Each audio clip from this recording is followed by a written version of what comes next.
Nos episódios sobre o que é a filosofia, nós chegamos a uma espécie de projeto de o que a filosofia poderia ser. Uma espécie de campo, o solo mesmo de onde brota qualquer conhecimento. Isso equivale a pressupor que todos os conhecimentos perfazem, de algum jeito, uma unidade geral. Agora já, ou por descobrir. Mas nem todo mundo em todas as épocas achou que as coisas fossem assim. Ao contrário, em vez de uma unidade geral de todos os conhecimentos, muitos filósofos e cientistas defenderam, por vários motivos ao longo dos séculos e em diferentes contextos, que certos tipos de conhecimentos fossem completamente apartados e não devessem se misturar. Se for assim, o andarilho pode ser um invasor, e por bons motivos. Ele interfere naquilo que exige paz e silêncio, ou ele atrapalha processos que só dizem respeito àquele território. Você já teve a infelicidade de ouvir um médico palestrando sobre economia?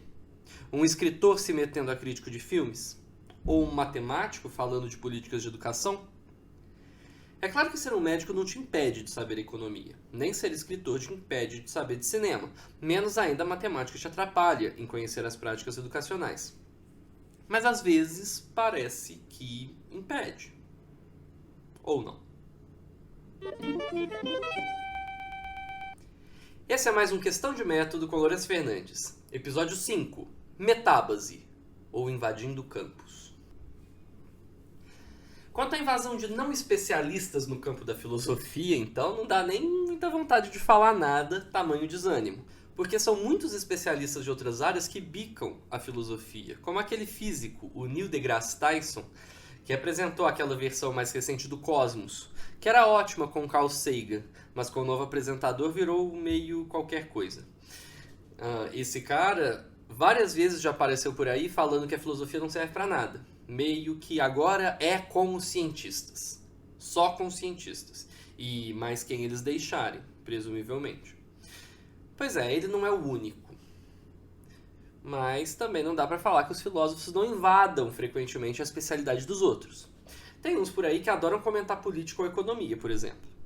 Aqui mesmo eu me meto a falar de história, de ciência, de um monte de coisa.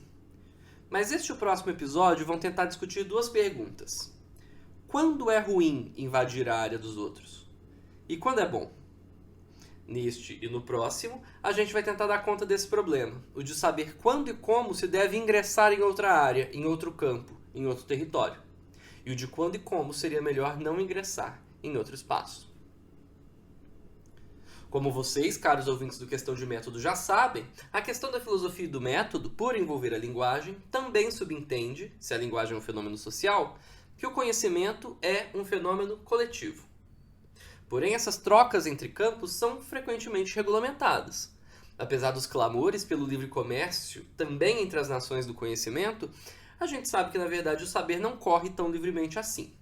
Os direitos autorais, o preço dos livros e dos materiais, as barreiras comerciais que muitas vezes são protecionistas, o exclusivismo de certas instituições, o sigilo industrial, a nossa formação disciplinarizada, entre outras coisas, contribuem para que haja menos trocas do que poderia haver.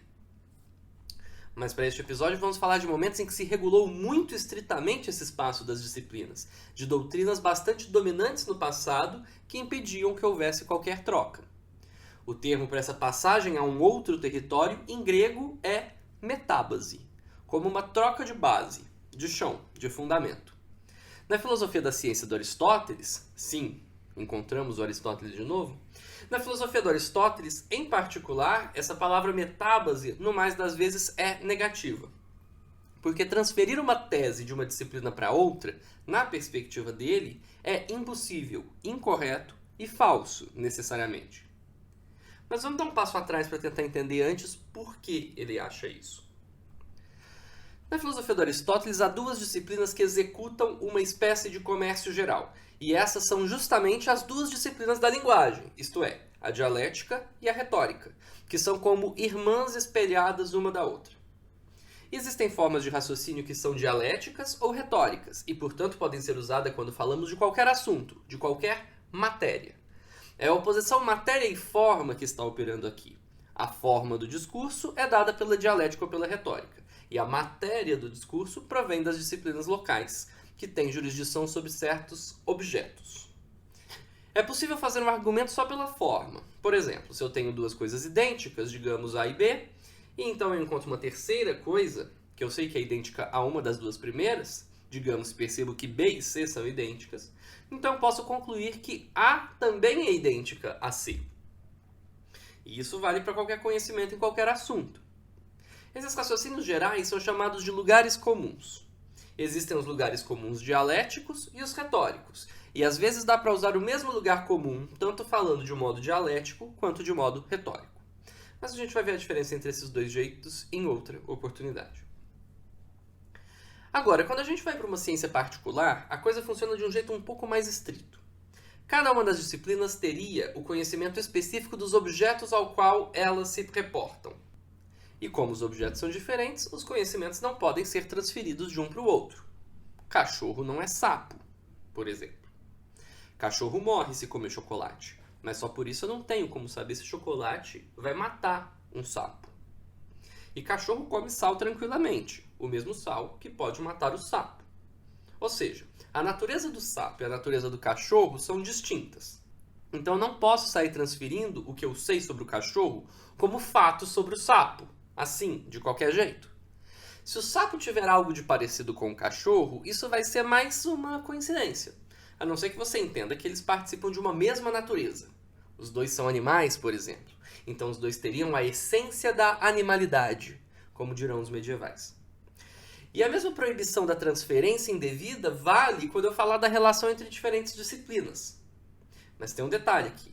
Ciência para Aristóteles é coisa seríssima. Só é ciência aquilo do qual pode haver certeza completa, necessária. Para ele, os grandes exemplos de ciência são as matemáticas. Tão necessário quanto o teorema de Pitágoras, por exemplo, aquela relação entre os lados do triângulo que nós costumamos chamar com esse nome. E se não for necessário, não é ciência. Pode até ser conhecimento, mas não é ciência. E só é possível esse conhecimento se ele for de essências.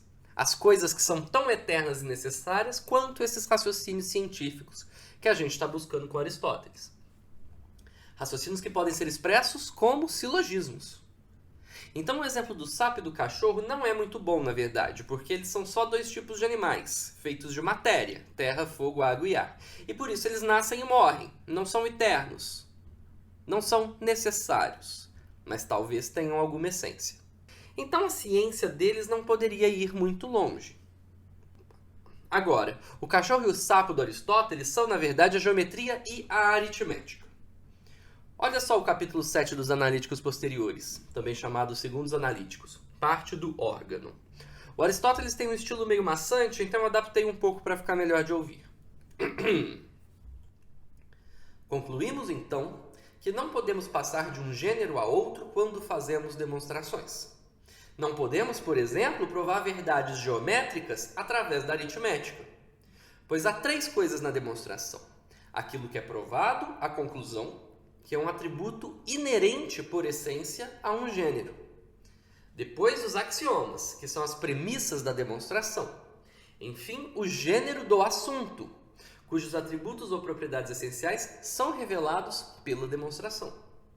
Os axiomas que são premissas de demonstração podem ser idênticos em duas ou mais ciências, mas no caso de gêneros diferentes, como por exemplo a aritmética e a geometria, não se pode aplicar uma demonstração aritmética às propriedades dos tamanhos, a não ser que os tamanhos em questão sejam números. O passar de um gênero a outro, que está no comecinho desse trecho, está no grego como metábasis exalogenos, passagem para um outro gênero de coisas, para um outro tipo de coisas. Para Aristóteles, ciência é um conhecimento absolutamente certo e infalível. É por isso que as poucas ciências que existem para ele incluem a aritmética e a geometria. Mas por incrível que possa parecer para a gente hoje, aritmética e geometria são, para os gregos antigos, dois conhecimentos que tratam de coisas completamente diferentes. Não existe a matemática, que a gente chama no singular, meio que pressupondo que é tudo uma coisa só. É que para os gregos a aritmética trata dos números, e a geometria trata dos tamanhos, das grandezas. Hoje a gente fala grandeza indiferentemente para o número ou para o tamanho, e a gente fala inclusive o tamanho do número, né? Um número de um grande tamanho. Mas isso não deve ser válido, diz o Aristóteles, porque tamanho não é número. Mas tem algumas interpretações possíveis no trecho que eu li, principalmente no final. Vou ler de novo ali.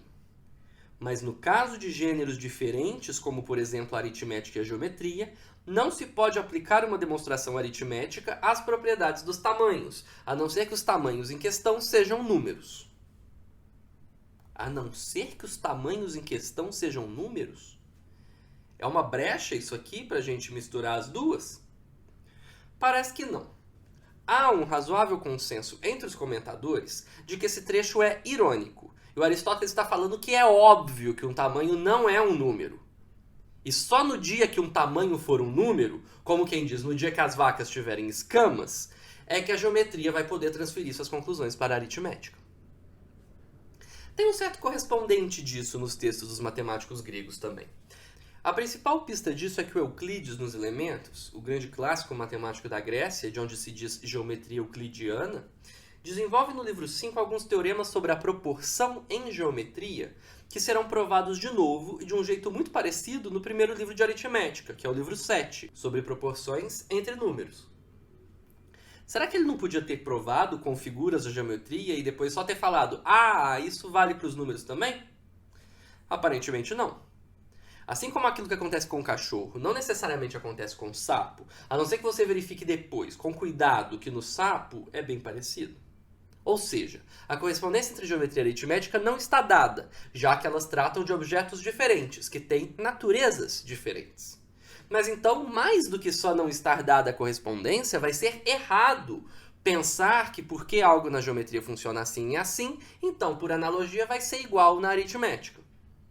A metábase para Aristóteles é uma violação, é uma transferência indevida, é o contrabando de uma conclusão a uma área em que ela não vai ser verdadeira necessariamente. E a ciência para ele só trata do que é verdadeiro necessariamente. Se não é necessariamente, não é mais ciência. Então, para Aristóteles, é como se o campo dos conhecimentos tivesse fronteiras muito fortes. Não é qualquer um que pode atravessar a fronteira, não. Tem que ser selado, registrado, carimbado, avaliado, rotulado. E aí você tem a dialética e a retórica, responsáveis pela comunicação entre as regiões, mas que não falam especificamente do que tem nelas. E aí cada região trata apenas do seu próprio assunto, da sua matéria. Se número não tem nada a ver com tamanho, então não existe troca entre geometria e aritmética. Geometria e aritmética estão como que em pé de igualdade, então, e uma não interfere na outra. Se uma não interfere na outra, a gente poderia dizer que elas são autônomas entre si. Cada uma na sua, fazendo o seu. E aí uma verdade só vai descendo, como que descendo para aquelas regiões que já fazem parte dela. Existe uma derivação como se fosse do nível federal para o nível estadual e daí para o municipal. Mas não tem passagem de um país para o outro. Mas não pensem muito sobre isso não, senão vai ficando muito esquisito. Ou pensem, para ver como fica esquisito, pontas soltas, fica complicado organizar desse jeito o sistema dos conhecimentos. Por exemplo, a aritmética fala dos números, então no conhecimento como da harmonia musical, que fala da proporção entre os sons, eu tenho uma disciplina subordinada à aritmética. E daí a harmonia acústica, um conhecimento de como os sons funcionam fisicamente, eu teria um outro tipo de subordinação. Fica meio estranho dizer que é assim que funciona. Do mesmo jeito, eu preciso saber geometria para depois usar essa geometria para conhecer os movimentos do céu na astronomia matemática. E quando eu vou falar da astronomia física, da natureza da composição material dos corpos astronômicos, eu preciso saber dessa geometria também. São esses exemplos do Aristóteles. Ele dá algumas escapadas especificadas. Por exemplo, tanto o geômetra quanto o carpinteiro, que faz uma mesa, precisam saber o que é um ângulo reto. Mas o geômetra conhece na pureza do conhecimento teórico, enquanto o carpinteiro só faz isso até onde for conveniente para a boa execução da sua arte. Então uma linha pode ser encarada como objeto geométrico, a linha pura, ou como objeto da ótica, por exemplo, como um raio de luz. E aí a geometria domina a ótica, que está subordinada às leis da geometria. As disciplinas mais simples são superiores às mais complexas também, como se fossem anteriores, mais essenciais. Conhecemos as figuras estáticas pela geometria. Depois é que podemos como que adicionar o movimento a elas e chegar numa física. Não toda a física, mas a física dos raios de luz que se comportam como linhas. Veja bem.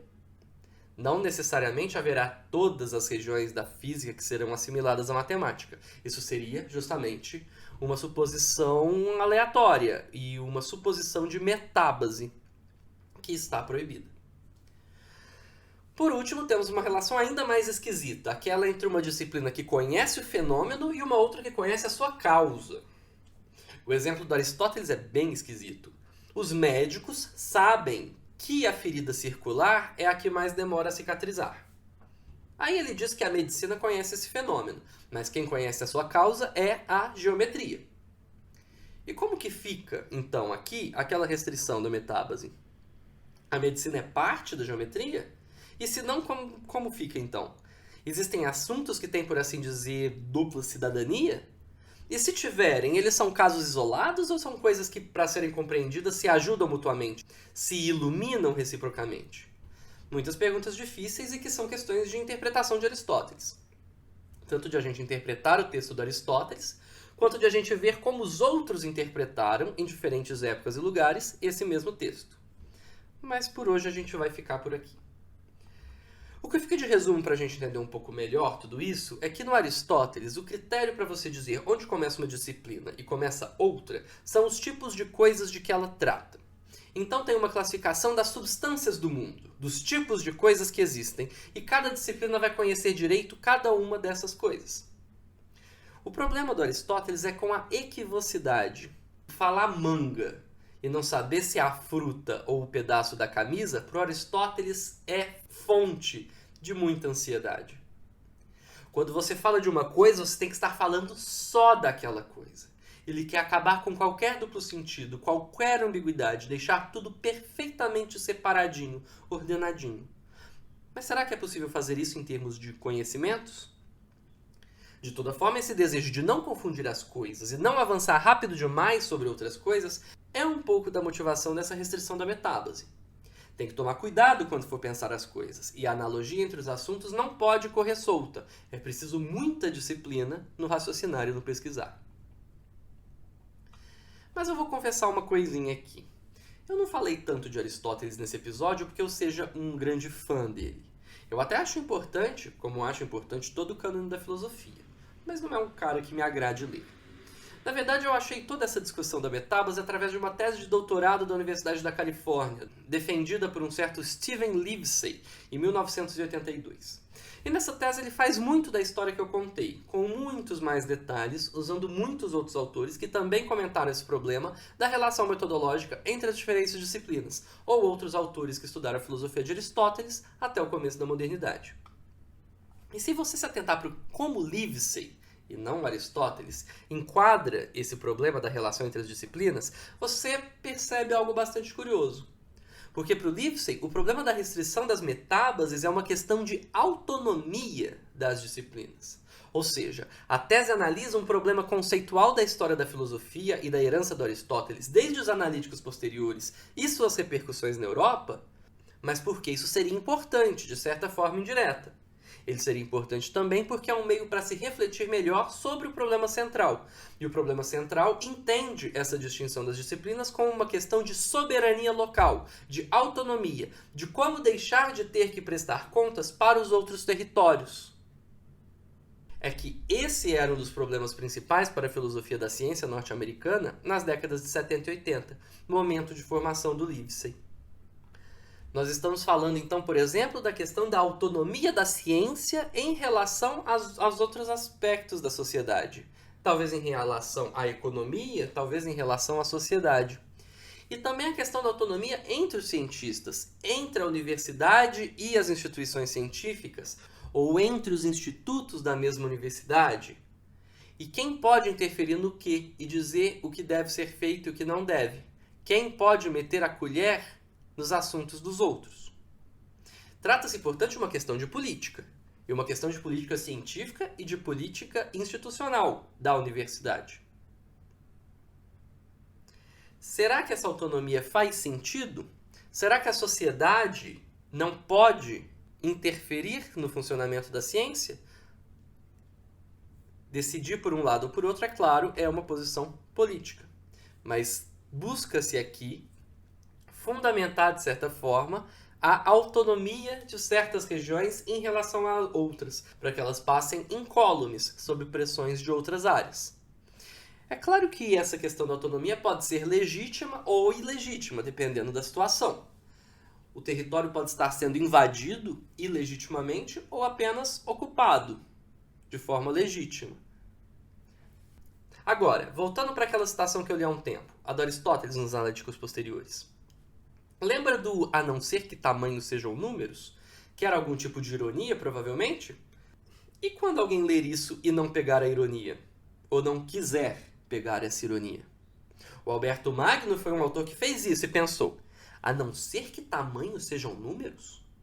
E quando é que isso acontece? Quando é que um tamanho é um número? Ué, um tamanho vira um número quando eu meço as coisas. Eu escolho um tamanho qualquer para ser meu número 1, e daí eu atribuo números a qualquer tamanho.